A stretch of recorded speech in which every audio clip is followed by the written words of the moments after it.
you live in northern Macomb County right now, New Haven, New Baltimore, Chesterfield, Lennox, or even Ira Township, you probably already heard the rumors. Yeah, the dump, it's getting bigger. And here's what most people, they really don't even understand yet. This is not just a little extension. This is a long-term land use decision that can and will shape daily life here for probably the next 25 years. And before we get started, guys, quick transparency that I have to put out there. I'm using publicly available information, meeting packets, public notices, and official reporting. I'm not in the back room doing deals with these guys. So if new documents drop tomorrow, all of these details can honestly change. This is just the best public record breakdown I can put together for you right now. Okay, so let me start this by giving you a quick number. The proposal on the table is an expansion of about 236 acres, and that's not just a few more cells. That's a project that can change traffic, air and odor risk, noise, stormwater, and wetland pressure, and yeah, your property value. So today I'm going to do three things rather quickly for you. One, I'm going to show you what's actually being proposed and lay it out in plain English because it's a little confusing. Number two, I'm going to explain what changes you're going to feel first in the community and how it's going to impact real life. And three, I'm going to show you the future using two eerily similar Michigan case studies where the "we'll manage it" turned into years and years of public conflict. And stick around to the end because this landfill story, it doesn't live by itself. It connects two other issues in northern Macomb County and what it's starting to face, and that's the data center moratorium talk, and we'll get into the Salt River land fight over in Chesterfield. Okay, so let's get real about what's actually being put on the table. First, the expansion is moving through a public process as we speak. In the notice, they said the expansion would add about 236 acres and bring the total sited acreage to about 813 acres. Now, here's the part people are going to miss. That sited acreage, it's not just a big giant trash pile. It's going to include a disposal area, ancillary uses, setbacks, and isolation areas. So yeah, the number is real, but the good news, no, it's not just one big giant pile of trash. The bigger point is this: the site is being positioned as a long-term regional asset for Macomb County, not just a small local facility anymore.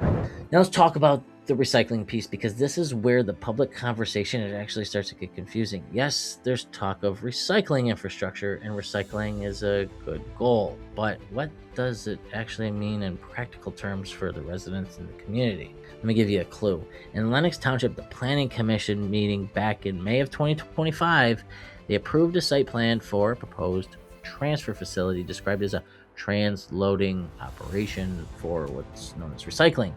Now, this is important because the first change you're going to feel is not that the landfill gets bigger. The first change you're going to feel is the daily rhythm around the community with the trucks, the repetition, the noise, and the safety on the roads. And in that meeting, that operation was described as about 75 tons a day of stuff brought in on residential trucks. They're reloaded into transfer trailers to go down to a Detroit area materials recovery facility. Then they also said they're not going to be doing any process on site, no organic or septic type residential wastes. Then they said it's only going to be 10 to 15 small residential trucks, 5 to 10 transfer trailers. Now, could that all be true? It doesn't sound that bad, so yeah, it could be. But here's the community's translation. Transfer station is a traffic and safety story because before it's ever actually a recycling story. It's more movement, more heavy vehicles, more intersections that matter, and more noise windows that begin to feel industrial. And let's talk about what the people are actually saying in the community right now, because WXYZ just ran a story on this. You can start to hear the residents in the community and their core fears. One resident said the landfill is right here in people's backyards, and another said the hill that just keeps getting bigger and bigger. And a homeowner that lives adjacent said he feels like he's losing $100,000, maybe more. And that's right where this whole conflict exists. One side is talking about county capacity and basic infrastructure, and the other side is talking about quality of life, health concerns, and what it does to people that live near a site that just feels like it keeps growing. Now let's talk about what the public officials are saying, because they're kind of important. Macomb County's deputy executive said that this goes to local communities, and locals will actually get a say in what happens. And Waste Management frames this expansion as critical for extending the only landfill that exists in Macomb County. So what's the most important thing you need to actually understand here? Well, we're still early. The process, it's still moving, and the public hearing date is still listed as, again, as to be determined. So anyone acting like this is a done deal or it's dead right now is completely guessing. But we can still predict the path of what's coming because we've seen what happens when these projects run into real life situations. So let's talk about what changes are going to come first in the community if this actually moves forward. Number one, truck patterns and safety.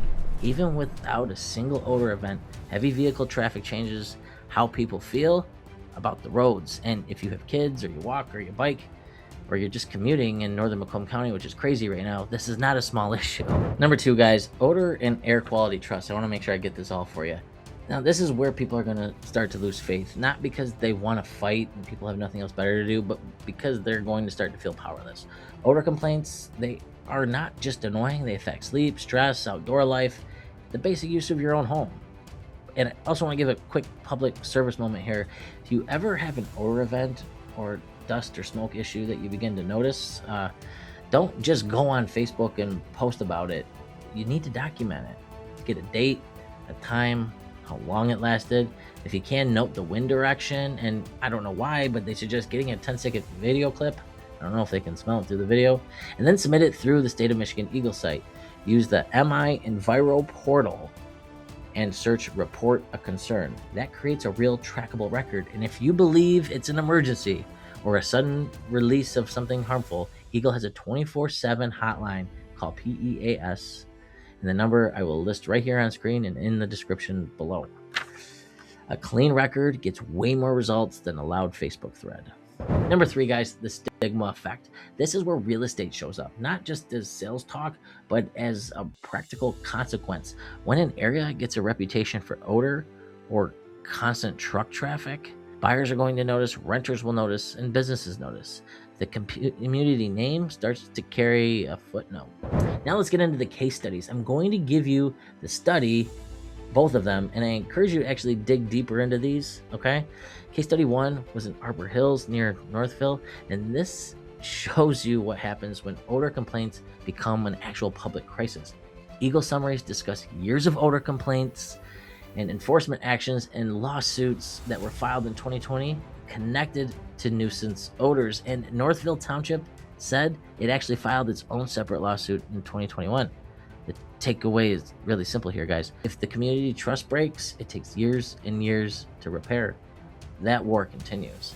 Case study number two, guys, Woodland, Meadows, Van Buren in the Wayne area. This shows you how these projects collide with wetlands and external costs. Reporting has covered wetland ecology and years of non-stop pushback. And the state has all of the documentation around the permits and engineering plans, and the takeaway on this one is going to be simple. On paper, it was just all about capacity, and in real life, it actually shows who pays the price. It's the environment. And again, I encourage you guys to do some research on your own on this as well, because I can't go on about it forever. So what do I think is actually going to happen in Lennox? Well, there's really three realistic outcomes. Number one, it's going to get approved with some conditions. Two, delayed by some political pressure. Or three, it dies or gets heavily shrunk, which is probably the least likely, but it's still possible. But here's the most important part. If you're a resident, the win condition is not winning the battle online. The win condition, if this actually moves forward, which it probably will, what protections did you actually force into the final terms of the approval?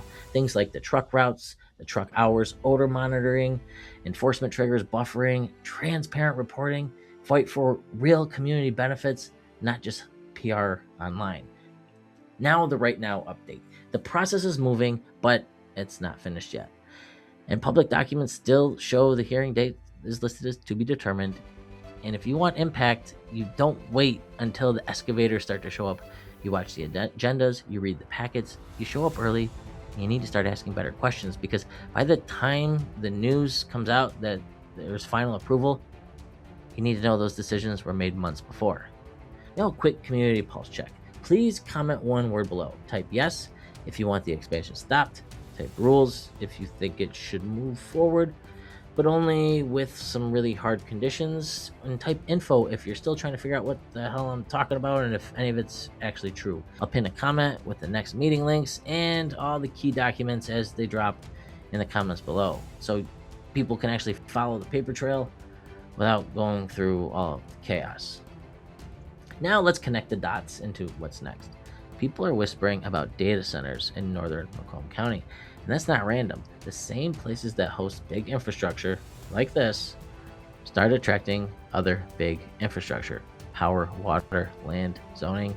And Lennox's own agenda is mentioned: a data center moratorium resolution. So in the next video, I'm going to break down why a denial actually confirms interest, and why this landfill story and the data center story are actually connected. And after that, we're actually going to go back into Chesterfield to the Salt River site, because that fight is the other side of the same coin we all want: land, infrastructure, quality of life, what kind of community we're actually building. Watch that next video right after this one.